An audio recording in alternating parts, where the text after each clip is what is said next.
everyone, and welcome to the SBK Betting Podcast. A very happy Easter to you all, but most importantly, a very happy birthday to our resident pundit, Tom Collins. And you've got a birthday treat in store. What a way to celebrate it with the all-weather championships this weekend. I know that Easter and Easter egg hunts and all that with the little one will be on top of your mind.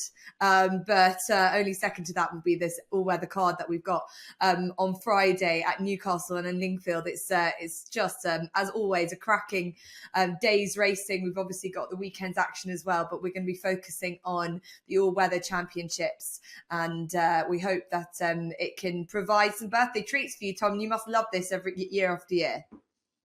Yeah, especially because it comes on a Friday as well. It's not just you have to wait till a Saturday for the one big race day of the week, but it's on a Friday. Usually I work from home on a Friday, so it just brings that extra bit of spark around my birthday as well. Some leading horses coming back to racing after a winter off. Yeah, I love it. I love it where the finals day. Yeah, it's also, we crown the all-weather champions over different trips, different distances, both equine and human as well as the jockeys that have been leading the way, the likes of Kevin Stott and Danny Muscat, the apprentices as well. There's just there's been a good winter, and we've seen some seriously good horses thriving on this surface, and I suppose that's what it all culminates in, isn't it? So there were plenty of races that we were going to we could have looked at, but we're going to focus on the final race at Newcastle on Friday, which is obviously Good Friday. It is the all-weather sprint championships condition stakes of over 6 furlongs, and one of these horses that's just rolled through one race to the next is Mick Appleby's Anaf. James Doyle is booked to ride, a very positive jockey booking for this horse, who likely to head out favourite. Diligent Harry, who he got the better of in his last run, is also in the race. The Dream, who was a winner at Doncaster in the Cammers Trophy, she's returning quite quickly back on the all-weather surface. You got Summergand, who had a big day in the sun last year in the Air Gold Cup. Mum's Tipple, who's the quirky yet lovable horse who has been running a lot better this winter than he has done for a long time. And then Ada McGuinness has brought over Harry's Bar. So it's a good feel to this race. And Tom, we have to start with Anaf, as I said. Cracking winter campaign. He's well drawn. It's off level weights. He's beaten Diligent Harry, so it's his race to lose. What's he got to beat? Yeah, he's still unexposed after 14 starts. Mick Appleby is known for these all-weather campaigns with his leading horses over the winter. And as you say, he beat Diligent Harry last time out in the Catchy Stakes. When I tipped Diligent Harry on this podcast, I was actually on the golf course when the race was going off, and I paused my tee shot. Everyone else had to wait while I watched the event at Lingfield, and Diligent Harry got chinned right on the line by Anaf, which I wasn't happy about. So Anaf does owe me a few quid. So does Diligent Harry, saying that. But I'll be looking against both of them. I think Diligent Harry would be a leading player in here, apart from the fact that last time out he really disappointed in France, and it's hard to overcome that from a punter, given he's around 7-2, almost joint favourite right now. And Anaf, the only negative I have for him, well, there's two actually. The major negative I have for him is the track, because all of his last 3 victories have come round left-handed, turning all-weather tracks, and this is going to be a straight course at Newcastle. So slightly different track. The second negative is that there isn't really a bona fide front runner in here. And Anaf, albeit he has a very good turn of foot, so if this does turn into a sprint, he's going to be a leading player. He tends to like to have a fast pace to chase, because then he can use his turn of foot while the leaders are fading. He's picking up in the closing stages, and he comes from midfield or last to first. Slightly different situation here. And at the prices, I think you've got to look elsewhere, despite the fact I do fear him from a talent perspective. The Dream, I have question marks about her as well.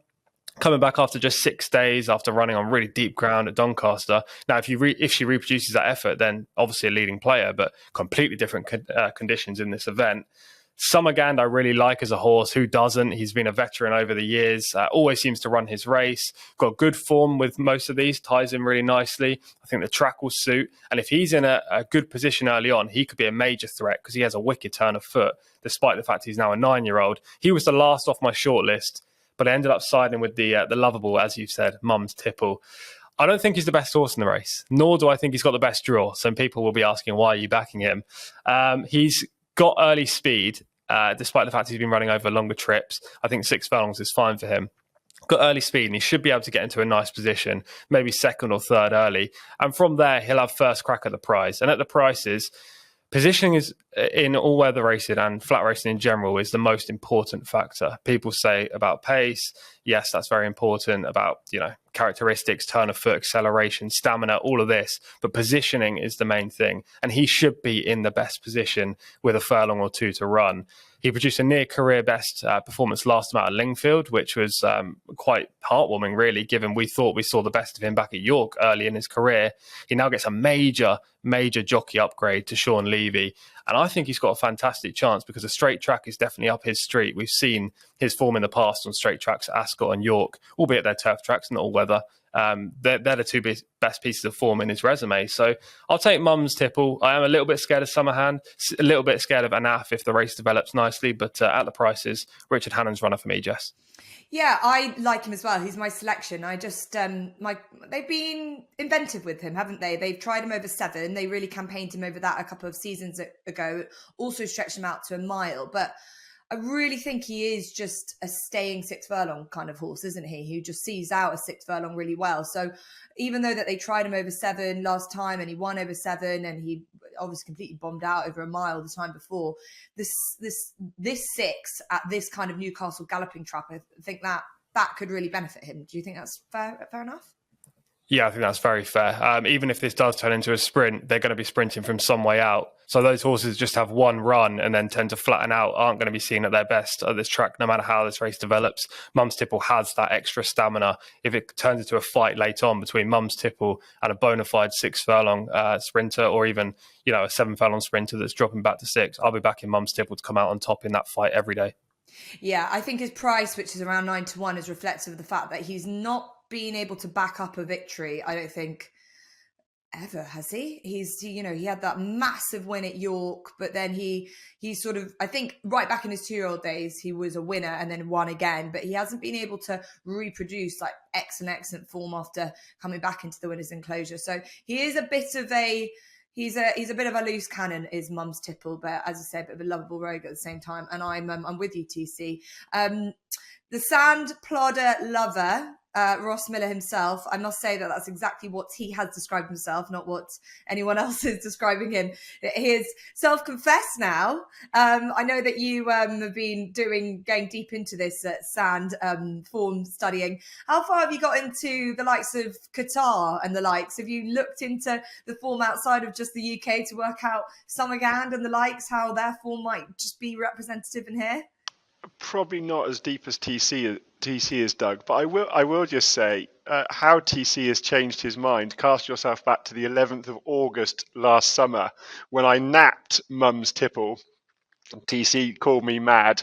I actually have the same shortlist as TC, Mum's Tipple and Summerhand.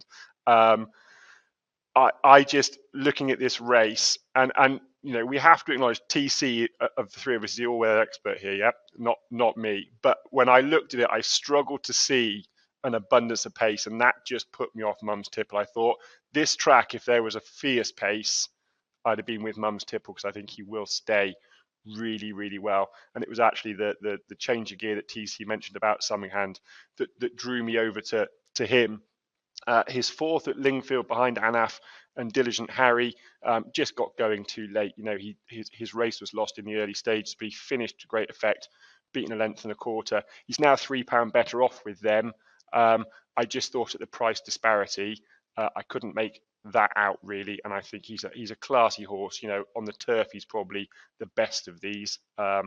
He's got to purely translate that to the Newcastle weather, but I just thought at the price he'd do for me. Yeah, I thought he was quite eye-catching at Summergand. He's a horse that get that David O'Meara has got so right in the past, and yeah, as I say, he's got that all-weather form. He's a consistent type of horse that you can really rely on, and Danny Tudhope knows him very well as well, and he's a decent price. I think it's around 7-1 for this all-weather sprint championships condition stakes. Newcastle hosts the best of the racing, but it's difficult to separate it really. There's some horses at Lingfield as well in what used to be the all-weather finals location, but this is where that you'll see the all the big stars at Newcastle, but you've got the best of the apprentices on show at Lingfield. We're going to get to Nap's next best. I found it really difficult. I'm actually cheating. I'm going to throw in two next best selections here. But Ross, you had a good weekend last weekend with Marsh Wren, your Nap landing at 130. We have to say Good Friday isn't the only bit of racing over the course of this weekend. We're obviously recording here on the Thursday. We've got declarations for Saturday. There's lots of jumps action. We've got Fairy House has got the Irish National on Monday as well. There's so much we could choose from. So Ross, what have you found for us over the course of this big weekend? Yeah, it's a nice bit of racing on Saturday. Hope dear old Mrs. Miller, when she's doing the Easter egg hunt, saves a few back from me so I can munch on a bit of chocolate watching the racing on Saturday afternoon. I have passed over Good Friday and I've gone both Nap and Next Best on the Saturday.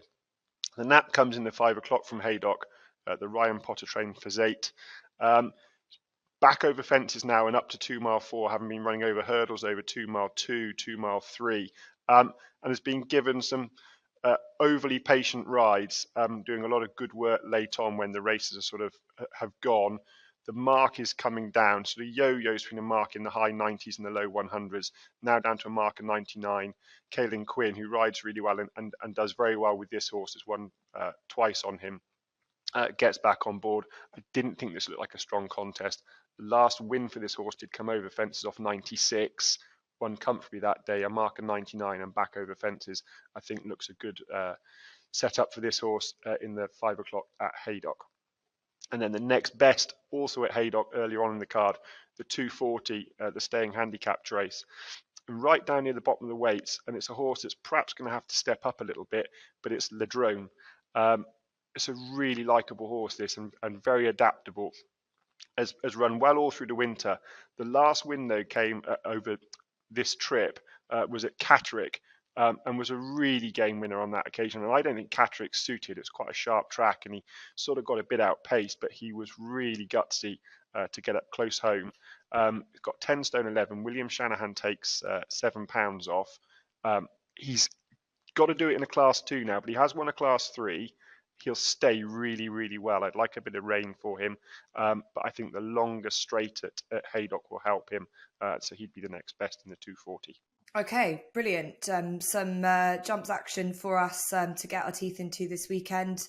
Haydock has got a good card, plenty of rain around as well, so it's proper all-weather, proper winter weather at the moment. For you were expecting sort of the spring ground horses coming to their own. It'll be intriguing, especially how much rain we'll get for Aintree, which will be our next big preview as well. That's all coming up. But let's go back to the all-weather, because I'm sure, TC, that's where you found your Nap and Next Best. What have you dug out for us? Because I found it really difficult to pin one down. There's so many horses coming into these contests in excellent form. Yeah, some really competitive racing, not even just on the all-weather, but also at Bath on Friday. There was, I think, 265 horses declared that weren't able to get into the races, which is just remarkable. Obviously, huge prize money there. The ground's pretty testing, so I will just, watch Bath rather than have a play there, because early season on soft ground, there's lots of variables and imponderables you have to factor in. So the Nap and the Next Best are both going to be at Newcastle. The Nap's going to be Manifith, and she runs in the 410, the Fillies Emeritus Championship. This is kind of the banker's selection. She's a highly talented filly, almost exclusively been kept to the all-weather in her career. She's only had 8 starts, 6 of those on synthetic surfaces, and she's won all 6. Roger Varian's clearly panned out throughout her career, her schedule, aiming her at all these big all-weather races. And this is her final event before she's going to be covered by Minzal at stud. So I imagine she's going to be 100% ready to go. This is going to be her huge target, the race that they've been waiting for and trying to win with Manifith. Last time out in the Tantridge Stakes at Lingfield, I thought she was very good. Came from last to first to win that race. And she beat 2 nice horses in second and third as well. She's facing William Haggis's Queen Aminatu, who's a very good horse, and she's actually rated higher than Manifith is. But I think Manifith has race fitness on her side. She's a better horse on the all-weather than Queen Aminatu is. And she also quickens up quicker than Queen Aminatu. She takes a couple strides to find top gear, whereas Manifith is almost push button. So I'll take the Shadwell horse in the 410 at Newcastle. And the Next Best is going to be a bit of a price, and that's Oviedo in the listed Burradon Stakes, the 115 at Newcastle that starts their card on Friday. Now, this race is super competitive. I understand that Arabian Storm is the favourite, and rightly so, given her his recent course victory. It was very impressive, albeit it was a short price. Galeron's another danger for the informed Charlie Hill's stable. I think he's 33% strike rate in the last 2 weeks. So you've got to take note of that for Galeron. But I'll take Oviedo at around 9 or 10 to 1. Ed Bethel's son of Lope de Vega was really impressive on debut last summer. I think it was July. He was sent off around 3 to 1 at Doncaster, came from last to first and looked really promising. Next time up, finished third in the Acomb, a race won by Chaldine, who was one of the best 2-year-olds around last year and could make up to one of the best 3-year-olds this season. Then had 2 more starts last season, one on soft ground, one on heavy ground. Didn't seem to like the testing conditions either time. I think you can put a line through both of those efforts.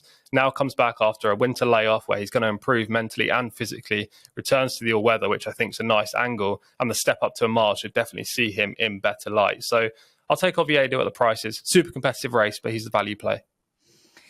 Yeah, I liked that race. I thought Galeron was interesting as well. Charlie Hills is flying at the moment. Can't do much wrong. Obelix is fascinating after a break. Yeah, just a really good looking set of 3-year-olds, aren't there? And that's what I love about this time of the year, because you've got these 3-year-olds. Some of them are fit after running on the all-weather over the winter. Some of them are fresh and have developed into properly strong, big, nice looking types. So I'm getting off their 3-year-old campaigns off to a start. So good race that 115. As I said, I found it really difficult to separate my selections out. And I have gone for 3. I'm going to give you 3. So in the 150 at Newcastle will be my nap. This should have been a ring for Richard Hannon and Sean Levy. So we're hoping that they're going to have a good day with Mum's Tipple as well in the championship condition stakes for the 3-year-olds. Now, they stepped up to a 7 furlongs last time for the Spring Cup. And I don't think the race actually worked out for him at all. I don't think he's a 7 furlong horse, but I also don't think he necessarily massively suited Jamie Spencer, who wanted to do his classic sort of hold-up tactics. And he came with a good finish enough, but I just don't think that was him at his very best. I like to see Sean Levy, his regular partner, back on board. I think he actually was probably in somewhere in the Middle East that day, so he couldn't ride. So I like to see him back on board and making more use of him, and I think he's got a very good chance here to get back to winning ways. He's a super talented horse, so that should have been a ring in the 150. And then my next best, I've gone for Say If You Will in the 425 at Lingfield. It's the all-weather that was Phillies handicap. This is for Rob Hornby and Amanda Perret. I think she possesses the best piece of form in the book. Yes, she was beaten 7 lengths by Kingdom Come on her penultimate start, but you can't underestimate, and I'm sure TC saw this horse win last night. Kingdom Come is a very, very useful horse who is way better than he was that day, and he's shown himself to be probably 100 plus kind of animal. So she didn't do anything wrong getting beaten by him, and then she backed that. She franked that form by winning at Lingfield by a short head, must say, but she's a kind of horse that only just does enough, so she's quite tricky for the handicapper to get right, and she's only up £1 for that victory. So I like to Say If You Will for Rob Hornby and Amanda Perret. And then my final selection is Knowlton's Cross in the 225 at Newcastle. I think Midland Park are going to have quite a good day. They've got a lot of runners all over the place, and I was lucky enough to interview them, and they were saying that they were targeting this Good Friday for a lot of their runners, and I think Knowlton Cross being one of them is another horse that's just thrived over the winter months. I've really been impressed with him. James Dawes back on board, who won on him earlier on in the year. I think the only time he's underperformed really this year is when he was beaten second, and that wasn't really underperformance. I just don't know if tactically he was given the best of rides by Oisin Murphy that day, which I hate to say, but I think that James Dawes back on board will hope to back up the victory at Wolverhampton last time. And again, another very, very competitive looking race. That's the 2.5 furlong marathon. So that comes in at 225. So that's it. We have so much racing over the course of this bank holiday. Looking forward to getting stuck into it. As I mentioned, we have got a entry preview special coming next week. Really looking forward to seeing what horses end up finishing up the declared level of runners. But obviously we've got the likes of Constitution Hill back. We've got a brilliant renewal, hopefully, of the bowl as well. So there's lots to get into. So TC, Ross, make sure to keep one eye on the jumps. I know, Ross, that goes without saying, but TC, don't forget, you'll have to recalibrate your mindset before we get back into the flat. And then we're rolling for the summer, aren't we, Ross? So this is it. One last week, Lily. I hope that's all right for you. One last hurrah, and then I will knuckle down and think about draw bias and pace maps. Yeah, dust off those flat caps, and we'll get them back rolling. As always, a reminder that new SBK customers can get £10 in free bets by betting £10. T's and C's always apply. Subscribe, like whatever podcast channel you listen to. Of course, you can also watch on our YouTube channel, where there's loads of content from our SBK ambassadors, which include the likes of George Bowie, who, as always, is just flying into the new season. So make sure to not miss that, and we'll see you next week.